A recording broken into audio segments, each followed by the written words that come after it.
చిన్నబాబు ప్రేమ కుమారికి అనుగ్రహించినటువంటి కుమార్తె హిమబిందును దేవుడు జ్ఞాపకం చేసుకొని బాల్య దశ నుంచి యవన దశలోనికి అడుగుపెట్టిన సందర్భంగా ఈ శుభదినాన మనమందరం చేరి వచ్చి ఉన్నాం. కొద్దిసేపు దేవుని లేఖన భాగాల నుంచి మనం ధ్యానం చేసుకుందాం. మానవులుగా పుట్టినటువంటి ప్రతి మనుష్యుడు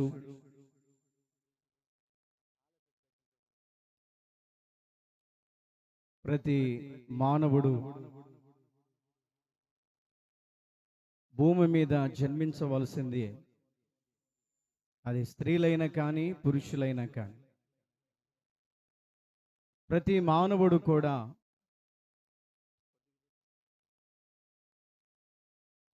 తన యొక్క కాల వ్యవధిని బట్టి దేవుడు వారిని ఈ భూప్రపంచములో అన్ని దిశలుగా ఆశీర్వదించుకుంటూ వస్తూ ఉంటాడు. ఎందుకంటే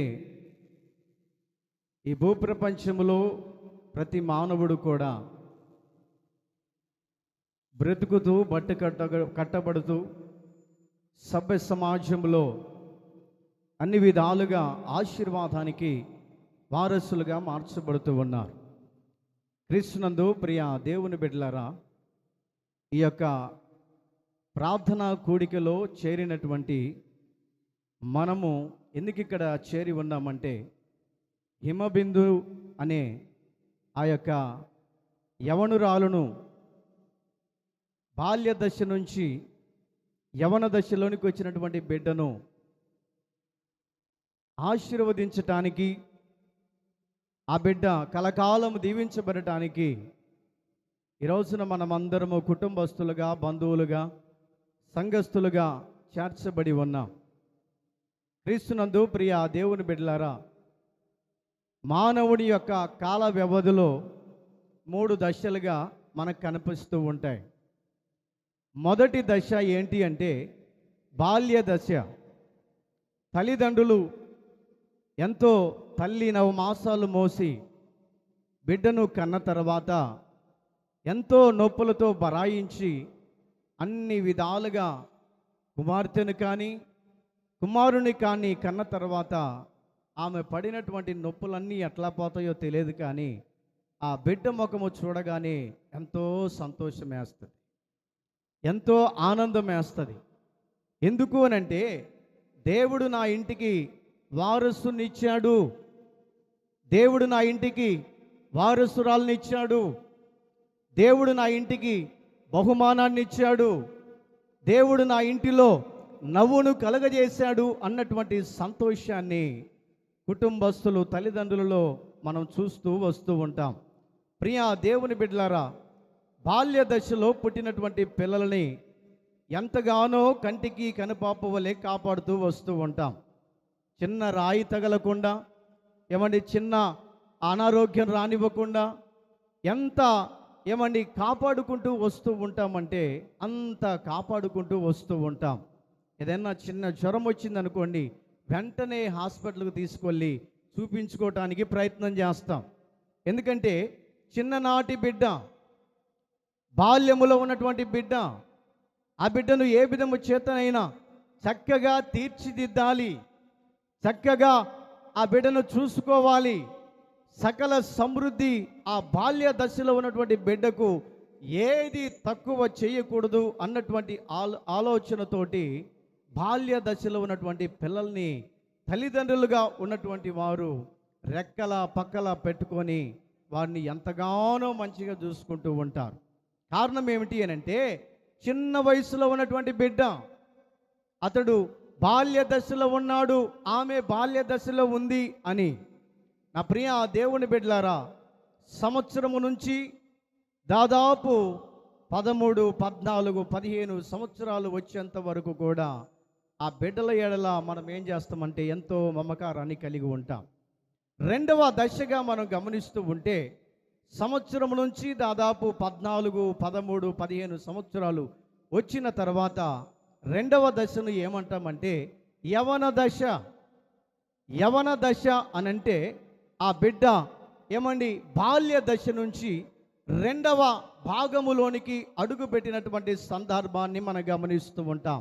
ఈ రోజున మనం ఎందుకు ఇక్కడికి చేర్చబడ్డాము అని అంటే, హిమబిందు విషయంలో బాల్య దశ నుంచి యవన దశలోనికి అడుగుపెట్టిన సందర్భంగా, యవన దశలో అడుగుపెట్టినటువంటి సందర్భంగా ఆ బిడ్డ విషయంలో దేవుడు గొప్ప కార్యము చేశాడని, ఆ బిడ్డ విషయంలో దేవుడు అద్భుతాలు చేశాడని, దేవుడు మా యొక్క కుటుంబాన్ని దీవించాడు అని, దేవుడు మా కుటుంబాలలో ఆశీర్వాదాన్ని ప్రారంభించాడు అని, దేవుడు మా కుటుంబాలలో సంతోషాన్ని పుట్టించాడు అని, దేవుడు మా కుటుంబాలలో ఎంతో ఆనందకరమైనటువంటి జీవితాన్ని దేవుడు మాకు కుమార్తెలకు అనుగ్రహించాడు అన్నటువంటి ఆలోచనతో ఈ కుటుంబస్తులు ఎంతో ఆనందంగా ఈ రోజున సభ్య సమాజంలో అనేక మంది బంధువులందరినీ పిలుచుకొని ఈ రీతిగా ఈ యొక్క ప్రార్థనా కూటాన్ని పెట్టించుకొని ఉన్నారు.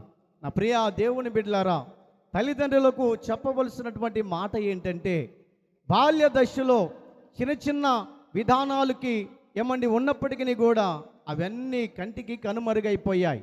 ఈ దినము నుంచి, ఈ యవన దశలో నుంచి అడుగుపెట్టినప్పటి నుంచి తల్లిదండ్రులుగా బిడ్డల విషయంలో ఎంతో జాగ్రత్త చూపుతూ ఉండాలి. ఎందుకంటే ఈ యొక్క యవన దశలో అపవాదైనటువంటి సాతాను ఎక్కడ ఏమండి మచ్చ తీసుకురావటానికి, ఎక్కడ పడగొట్టాలని, ఎక్కడ నవ్వులు పాలు చేయాలని, ఎక్కడ వెక్కిరింతల పాలు చేయాలని యవన పిల్లల విషయంలో సాతాను కన్ను వేసి పొంచి ఉంటూ ఉంటాడు. తల్లిదండ్రులుగా పిలువబడుతున్నటువంటి మనము ఏం చేయాలంటే, వారి విషయంలో ఈ దినము నుంచి కంటికి కనుపాప వలె వారిని కాపాడుతూ రావాలి. నా ప్రియ దేవుని బిడ్డలారా, యవన కాలములో ఏమండి ఉన్నటువంటి ఆ బిడ్డల విషయంలో ఒక వాక్యాన్ని నేను మీకు గుర్తు చేస్తాను. కీర్తనల గ్రంథం 144వ కీర్తన 12వ వాక్యాన్ని చదువుకుందాం. పాస్టర్ గారు కొద్ది చదువుతారా? కీర్తనల గ్రంథం 114వ కీర్తన.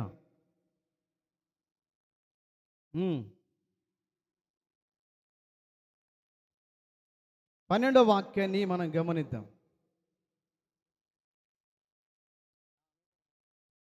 144 12వ వాక్యం.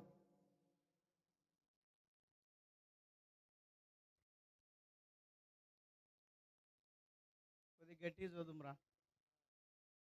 తమ కుమారులు యవన కాలమందు ఎదిగిన మొక్కల వలె ఉన్నారు. మా కుమార్తెలు నగరునకై చెక్కబడిన మూల కంబాల వలె ఉన్నారు. భక్తుడైనటువంటి దావీదు తన దైనందిన జీవితంలో దేవుడు వారికి ఇచ్చినటువంటి పిల్లల విషయంలో చెప్తున్నటువంటి సాక్ష్యం ఇది. దేవుడు వారి కుటుంబంలో చేసినటువంటి అద్భుతాన్ని బట్టి, దేవుడు వారు చేసినటువంటి గొప్ప ఘనకార్యాలను బట్టి దేవుణ్ణి స్తుతిస్తూ, దేవుణ్ణి గణపరుస్తూ, అనేక మందికి తెలిసేటట్లుగా, అనేక మంది వినేటట్లుగా, అనేక మంది ప్రజల హృదయాలలోనికి చొచ్చుకొని వెళ్ళేటట్లుగా ఆయన రాస్తున్నటువంటి కీర్తన ఏమిటంటే, మా కుమార్తెలు నగరికై చెక్కబడినటువంటి మూల కంబముల వలె ఉన్నారు. మూల కంబముల వలె ఉన్నారు. ఎవరయ్యా అనంటే కుమార్తెలు. కుమార్తెల విషయంలో ఎంతో భరోసా ఇస్తూ ఉన్నాడు. కుమార్తెల విషయంలో ఎంతో మంచి మాట పలుకుతూ ఉన్నాడు. నగరికై చెక్కబడినటువంటి మూల కంబాలు అనంటే, నా ప్రియ దేవుని బిడ్డలారా, మనం ఇల్లు కట్టుకునేటప్పుడు మంచిగా దారబంధరాలు తయారు చేసుకుంటాం. డబ్బులు ఎక్కువ ఉన్నటువంటి వాళ్ళు ఏం చేస్తారంటే టేకి చెక్కతో, గంధపు చెక్కతో, ఏమండి రకరకాల చెక్కలతోటి మంచిగా స్టాండర్డ్గా ఉండాలి. ఎందుకంటే అది మరలా తీసేది కాదని, మరలా తీసి పెట్టేది కాదని చెప్పేసి డబ్బులు పోయినప్పటికీ కూడా ఏమండి మంచి టేకితో తయారు చేయబడినటువంటి ఆ యొక్క దారబంధరాలు కట్టుకుంటారు. ఎందుకంటే అది ఇంకా ఎప్పుడు తీసివేసేది కాదు. అలాగునే కుమార్తెల విషయంలో కూడా కదలని వారు, కుమార్తెల విషయంలో కూడా దేవునిలో నమ్మకంగా ఉండేవారు. కుమార్తెల విషయంలో కూడా ఎంతో దేవుని యందు భయభక్తులు నేర్పించుట విషయంలోనట ఎన్నో జాగ్రత్తలు కలిగి ఉండాలని చెప్పేసి భక్తుడైనటువంటి దావీదు చెప్తూ ఉన్నాడు. అక్కడ రాయబడినటువంటి మాటలు గమనిస్తూ ఉంటే, నా కుమార్తెలు నగరికై చెక్కబడినటువంటి మూల కంబాల వలె అని అంటే ఇక స్టాండర్డ్గా వారి విషయంలో ఏమండి ఆ పిల్లల విషయంలో ఒక మంచి సాక్ష్యాన్ని దావీదు చెప్తున్నారు. నా పిల్లలు ఎంతగానో భక్తిలో ఎదుగుతున్నారు, నా పిల్లలు భక్తిలో ఎంతగానో నమ్మకంగా ఉంటున్నారు. నా ప్రియ దేవుని బిడ్డలారా, ఇందాక దైవజనుడు మాట్లాడుతూ పిల్లల విషయంలో ఎంతో సాక్ష్యం చెప్తూ ఉన్నాడు నాకు. అయ్యా, ఏ ప్రార్థన పెట్టినా కూడా మందిరంలో చక్కగా పాటలు పాడతారయ్యా. పిల్లలందరూ కలిసి ఎంతో ఆసక్తిగా ముందుకు వస్తారు. పెద్దలు కాస్త రావటం లేట్ అవుతుంది, కానీ పిల్లలు మాత్రం ముందే ఉంటారయ్యా. కారణం ఏమిటి అని అంటే, ఏమని దేవుని పిల్లలు దేవుని మనస్సును కలిగి ఉంటారు కాబట్టి, దేవుని పిల్లలు దేవుని యందు నమ్మకాన్ని కలిగి ఉంటారు కాబట్టి, ఎప్పుడు ప్రార్థన పెడతారా దేవుని మందిరానికి వెళ్ళాలి, ఎప్పుడు ప్రార్థన పెడతారా తలుపులు తీస్తారా దేవుని మందిరంలోకి వెళ్ళి నా మట్టుకు నేను దేవుని స్తుతించాలి, నా మట్టుకు నేను దేవుని ఆరాధన చెయ్యాలి అన్నటువంటి మనస్సు ఎవరికి ఉంటుందంటే యవనస్తులైనటువంటి పిల్లలకు. నా ప్రియ దేవుని బిడ్డలారా, హిమబిందు అనబడుతున్నటువంటి ఈ యొక్క కుమార్తె ఏమండి బాల్య దశ నుంచి యవన దశలోనికి అడుగు పెడుతూ ఉంది. కాబట్టి ఈ శుభ సందర్భముగా తల్లిదండ్రులుగా ఉన్నటువంటి వారు ఎంతో జాగ్రత్తగా వారిని భక్తిలో పెంచే మార్గాన్ని మనకు కనపడాలి. ఎంతో జాగ్రత్తగా దేవునిలో నమ్మకత్వాన్ని కలిగి ఉండే విధానాన్ని పరిచయం చేయాలి. ఎంతో జాగ్రత్తగా ఇప్పటి నుంచి కంటికి కనుపాపవలే వారిని కాపాడుకుంటూ ఏమండి ఒక ఇంటికి ఇచ్చేంత వరకు కూడా తల్లిదండ్రుల బాధ్యత ఏంటంటే వారిని జాగ్రత్తగా కాపాడుకోవటం. కొన్ని సందర్భాలలో అపవాదైనటువంటి సాతాను కుటుంబాన్ని గలిబిలి చేయడానికి ప్రయత్నాలు చేస్తూ ఉంటుంది. అలాంటి సందర్భాన్ని గమనించినటువంటి మనము ముందుగానే మెలకువగలిగినటువంటి ఏమండి ఆత్మను ధరించుకున్నటువంటి వారిగా మనము కనపడగలిగితే వారు ఒక ఇంటికి పోయేంత వరకు కూడా ఒక్క మచ్చ కూడా పడకుండా ఏమండి వారి కుటుంబాలలో ఒక గొప్ప అద్భుతాలు దేవుడు ప్రారంభిస్తాడు. హల్లెలూయా, హల్లెలూయా. 128వ కీర్తనలో కూడా 3వ అధ్యాయంలో ఒక చక్కటి మాట రాయబడి ఉంది. చదవండి. 128వ కీర్తన 3వ వాక్యం. నీ లోకిట నీ భార్య ఫలించు ద్రాక్షావళి వలె ఉండును, నీ భోజనపు బల్ల చుట్టూ నీ పిల్లలు ఒలీవ మొక్కల వలె ఉందురు.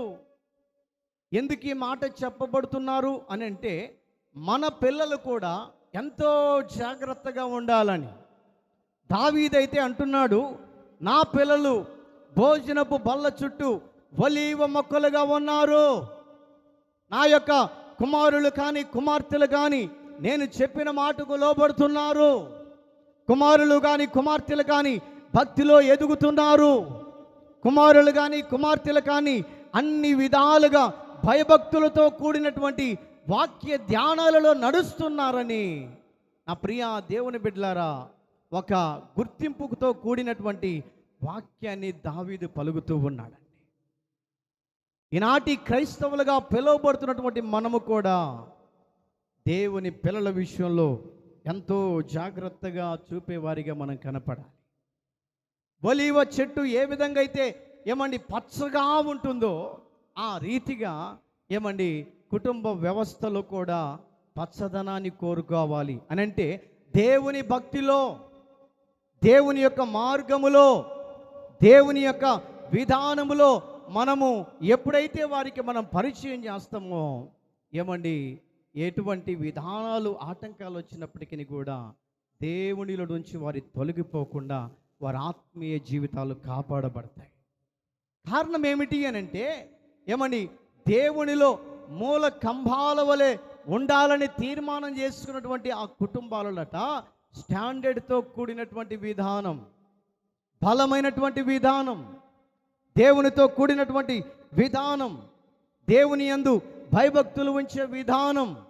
నా ప్రియ దేవుని బిడ్డలారా, బైబిల్లో ఎస్తేరును మనం గమనిస్తూ ఉంటే ఏమండి, వారి యొక్క తల్లిదండ్రులు చనిపోయారు. చనిపోతే వాళ్ళ బాబాయ్ దగ్గర పెంచబడినటువంటి ఎస్తేరు ఏమండి, అన్ని రంగాలుగా స్నేహితులు ఉన్నప్పటికీ, ఎంతోమంది బంధువులు పరిచయమైనప్పటికీ కూడా బైబిల్లో రాయమైనటువంటి మాటను గమనిస్తూ ఉంటే వాళ్ళ బాబాయ్ అయినటువంటి మర్దుకై మాటను జమదాటలేదు అని బైబిల్లో రాయబడింది. మర్దుకై మాటకు లోబడింది.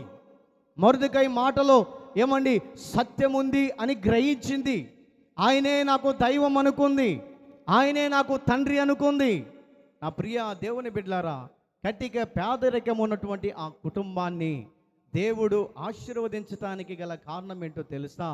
ఏమండి, మర్దుకై అనబడుతున్నటువంటి వారి బాబాయ్ అడుగు జాడలో ఏమండి భక్తి మార్గములో, ఏమండి నీతి మార్గములో అన్ని విధాలుగా ఆ బిడ్డ నడవబట్టే ఏమండి ఆ దేశంలోనంట ఒక రాణిగా పేరు పొందిందంట. హల్లెలూయా, హల్లెలూయా. యేసయ్యా నా హృదయ స్పందన నీవే కదా, విశ్వమంత నీ నామము గణనీయము, విశ్వమంత నీ నామము గణనీయము. యేసయ్యా నా హృదయ స్పందన నీవే కదా, విశ్వమంత నీ నామము నీ గణనీయము, విశ్వమంత నీ నామము గణనీయము. యేసయ్యా నా హృదయ స్పందన నీవే కదా, విశ్వమంత నీ నామము గణనీయము, విశ్వమంత నీ నామము గణనీయము. యేసయ్యా నా హృదయ స్పందన నీవే కదా,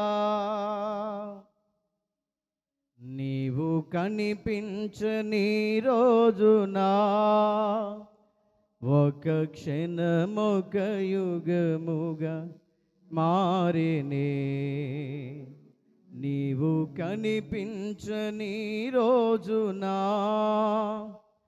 ఒక క్షణమొక యుగముగా మారినే, నీవు నడిపించిన రోజునా యుగ యుగాలు తలపు మది నిండినే, నీవు నడిపించిన రోజునా యుగ యుగాల తలపు మది నిండినే, యుగ యుగాల తలపు మది నిండినే. యేసయ్యా అందరూ చప్పలు కొడుతూ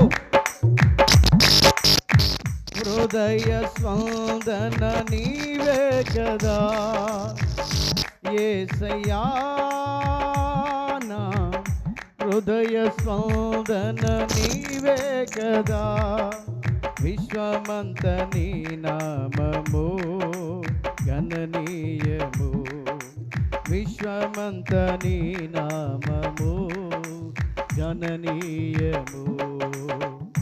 యేసయ్యా నా హృదయ స్పందన నీవే కదా. చప్పలు కొడుతూ దేవుని స్తుతిద్దాం.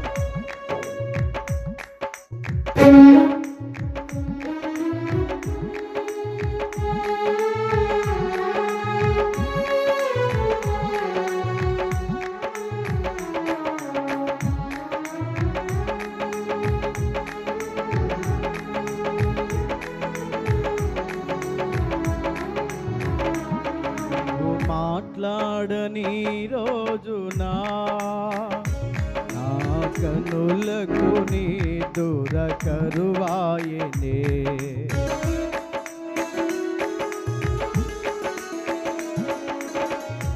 నీవు మాట్లాడని రోజునా నా కనులకు నీ దూరకరువాయనే. నీవు పెదవిప్పిన రోజునా నీ సన్నిధి పాచిక బయలాయనే. నీవు పెదవిప్పిన రోజునా నీ సన్నిధి పాచిక బయలాయనే. నీ సన్నిధి పాచిక బయలాయనే. యేసయ్యా, అందరూ చప్పట్లు కొడుతూ దేవుని స్తుతిద్దాం. యేసయ్యా, నా హృదయ స్పందన నీవే కదా. విశ్వమంత నీ నామము గణనీయము. విశ్వమంత నీ నామము గణనీయము. యేసయ్యా, నా హృదయ స్పందన నీవే కదా.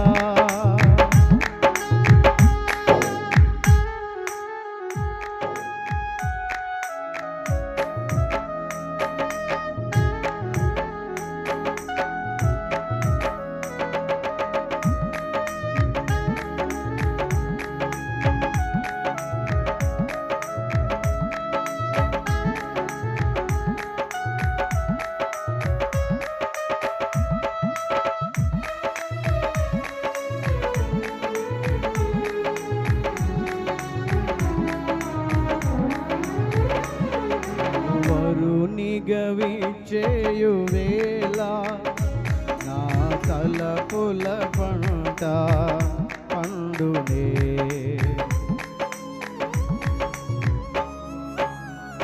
నీవు వరునిగవిచేయు వేళ నా తలపుల పంట పండునే. వధువునై నేను నిన్ను చేరగా, వధువునై నేను నిన్ను చేరగా, యుగ యుగాలు నన్నేలు కొందువనే. వధువునై నేను నిన్ను చేరగా, యుగ యుగాలు నన్నేలు కొందువనే. యుగ యుగాలు నన్నేలు కొందువనే. యేసయ్యా, నా హృదయ స్పందన నీవే కదా. యేసయ్యా, నా హృదయ స్పందన నీవే కదా. విశ్వమంత నీ నామం. అందరూ చప్పలు కొడదాం గట్టిగా హుషారుగా. విశ్వమంత నీ నామము గణనీయము. విశ్వమంత నీ నామము గణనీయము. గణనీయము. యేసయ్యా,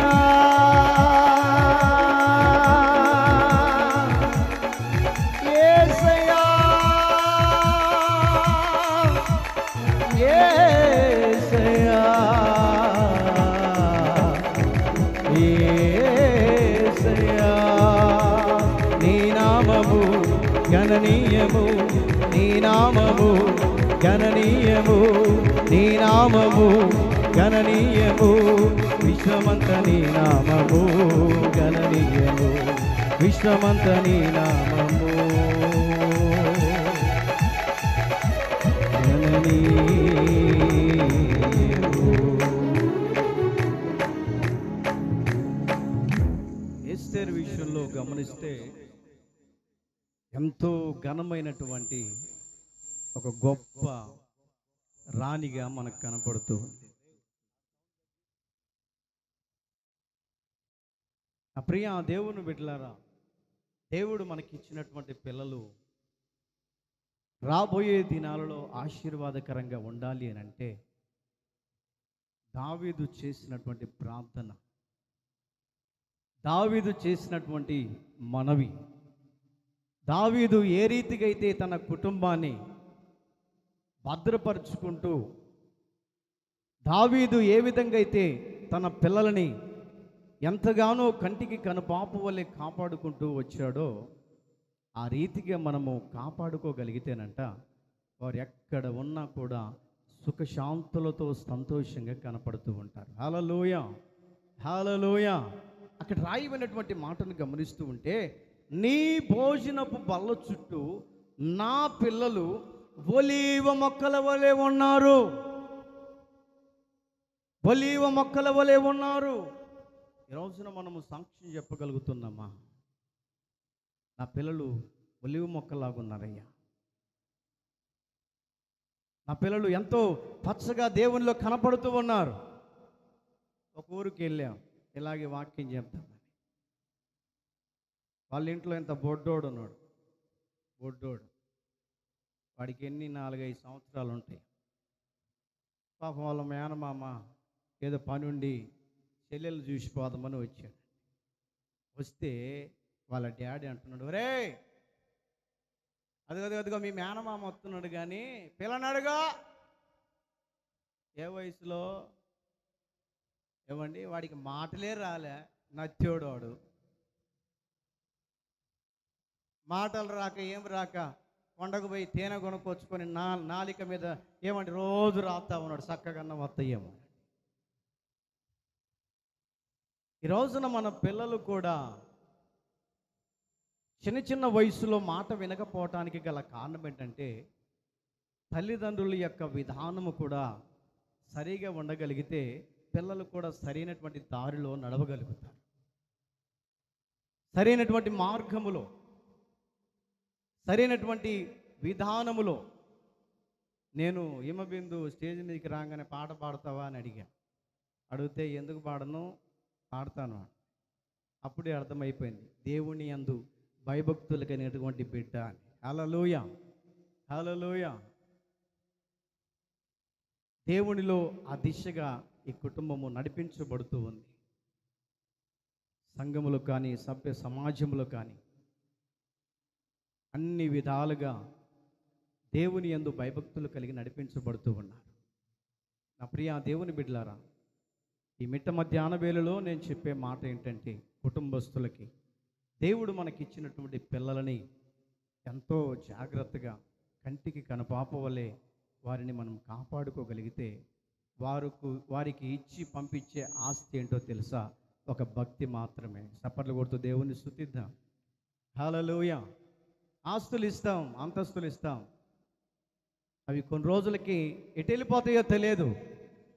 చిన్నప్పటి నుంచి మనము బైబిల్ను పరిచయం చేసి, చిన్నప్పటి నుంచి దేవుని పాటలను పరిచయం చేసి, అమ్మా మన పితరులు ఈ రీతిగా నడిచారు, ఈ రీతిగా నడిచారు కాబట్టి మన పితరులను జ్ఞాపకం చేసుకోవాలి. ఈ సమయంలో కోట పెదనాయన గారు ఉంటే ఎంత సంతోషపడేవాడు, ఎంత సంతోషపడేవారు మనమరాలను చూసుకొని. వారు లేకపోవటం వలన ఎంతో కాస్త బాధ కూడా ఉంటుంది. ఎందుకంటే పెద్ద దిక్కు అనేది మన కుటుంబాలకు ఉంటే ఆ పెద్ద దిక్కును బట్టి మనం ఎంతో సరిచేయబడతాం. నా ప్రియ దేవుని బిడ్డలారా, ఈ కుటుంబస్తులకు, ఈ హిమబిందువుకు చెప్పే చక్కటి మాట ఏంటంటే, భక్తి మార్గంలో నడవాలి, తల్లిదండ్రుల మాట వినాలి, తల్లిదండ్రుల మాటకు విధేయత చూపి ఆ దిశగా నడిపించబడితే ఆ బిడ్డను దేవుడు కలకాలము దీవించి ఆశీర్వదించునుగాక. ఆమేన్. ఈ సమయాన్ని ఇచ్చినటువంటి సేవకులకు ప్రత్యేకమైన వందనాలు తెలియపరుస్తూ సమయాన్ని దైవజనులకు అప్పగిస్తూ ఉన్నాను.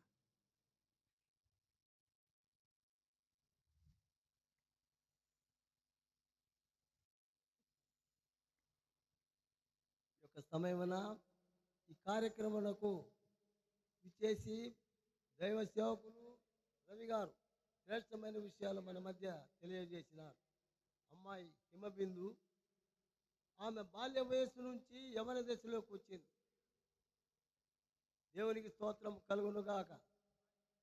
ఆమె ఇప్పటి నుంచి ఆమె ఎంతో జాగ్రత్తగా మెలకువగా ఉండాలి. ఎందుకంటే యవన దశలోకి వచ్చింది కాబట్టి దేవుడు యవన బిడ్డలను ఆశీర్వదిస్తాడు. బాల్య దశలో ఉన్నప్పుడు తల్లిదండ్రులు చూసుకుంటారు, కానీ యవన దిశలోకి వచ్చే వరకు దేవుడు వారిని అయితే దేవుని యందు భయభక్తులు కలిగి ప్రార్థనలో ఉండి దేవుని యందు విశ్వాసం కలిగి ఉంటే దేవుడు ఆశీర్వదిస్తాడు. ఈ సమయమున మరి గారు కొన్ని విషయాలు చెప్పాడు. మరి కీర్తనల గ్రంథం 144 అధ్యాయము 12వ వచనంలో మా మరి శ్రేష్టమైన విషయాలు చెప్పారు. అది మా కుమార్తెలు మరి నగరంకై చెక్కిన మూలకమ్మములోనే ఉంటారని. మూలకమ్మమును గురించి బాగా వివరించేవాడు.